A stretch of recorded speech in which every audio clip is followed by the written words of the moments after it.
Kuih raya tersusun rapi, lemang dan rendang penggoda selera.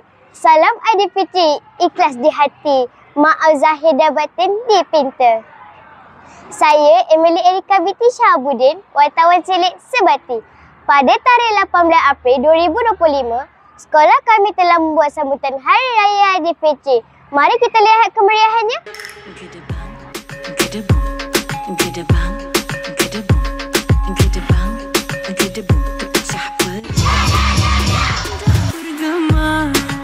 Suara takbir tiba sudah hari raya.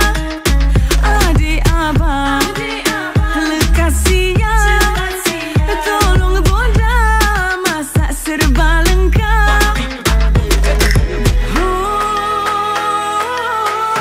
Bagai serai kita serumpun, bagai sirih tersusun.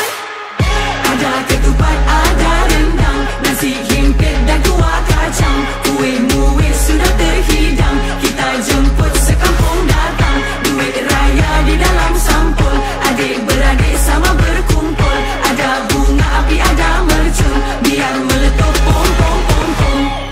Maknya dah sampai. Maklum menyatu warga Sebati, cikgu nak ucapkan selamat Hari Raya, maaf zahir dan batin. Cikgu pun ucapkan selamat Hari Raya, maaf zahir batin. Maaf, saya silap. Itu je lah. Ada cikgu. Sama. Selamat Raya. Hari Raya. Ginggang ging guli-guli wajah. Bagai serai kita serumpun. Hai Cikgu Wan. Hai. Cikgu beraya Cikgu Wan. Saya nak tanya cikgu boleh? Boleh, tanya. Cikgu tahun ni beraya kat mana dulu? Cikgu tahun ni beraya di kampung Omah Cikgu di Terengganu Besut. Oh, cikgu ada apa-apa ucapan untuk warga Sebati? Cikgu ingin mengucapkan selamat Hari Raya, maaf zahir dan batin. Selamat Hari Raya. Oh, selamat Raya. Duit raya di dalam sampul, adik-beradik sama berkumpul. Ada bunga api, ada mercun. Okey, cikgu ucapkan selamat Hari Raya kepada semua warga Sebati. Maaf zahir dan batin, semoga semua warga Sebati mendapat keberkatan di hari yang mulia ini. Terima kasih cikgu. Okey, sama. Selamat Raya.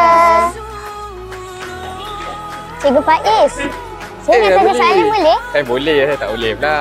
Masa cikgu kecil-kecil dulu, cikgu ada tak pusing-pusing taman kutip dia raya? Mestilah ada. Dulu cikgu saya naik basikal dengan geng cikgu. Dalam 5 orang, 10 orang tu, cikgu pergi setiap pagi setiap spot dalam rumah. Oh, banyak tak dia raya cikgu dapat? Jangan kata banyak. Sehari tu kalau tak dapat RM5 cikgu tak balik lagi. Wih, hebat. Kadang sampai malam. Biar meletup pom pom pom pom.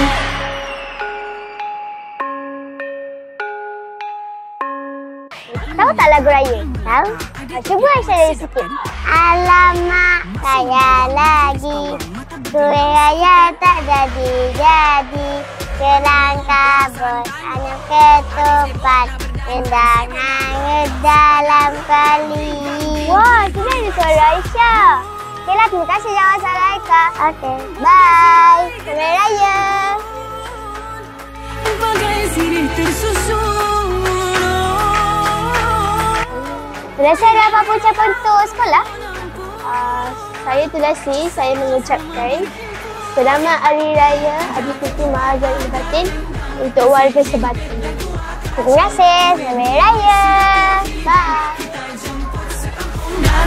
Duit raya di dalam sampul, adik-beradik sama berkumpul. Ada Selamat Raya, maaf zahir batin. Anda ada salah silap Umi minta maaf. Kosong-kosong. Terima kasih Umi. Selamat Hari Raya. Bye. Salam. Baik. Bye. Bye. kita serumpun, bagai sirih tersusun. Di hari raya aku mohon ampun, sama-sama berhimpun. Saya ada soalan. Kalau cikgu diberi pilihan, cikgu nak beraya dekat kampung ke overseas? Saya nak beraya di overseas. Sesekali nak cuba beraya di overseas. Kalau ada peluang, saya nak. Saya ada satu soalan. Cikgu ada apa-apa ucapan untuk warga Sebati? Mestilah ada, Emily. Okay, saya nak ucapkan selamat Hari Raya, maaf zahir batin kepada semua warga Sebati. Terima kasih cikgu. Selamat Hari Raya. Okay, selamat Hari Raya. Kami ingin mengucap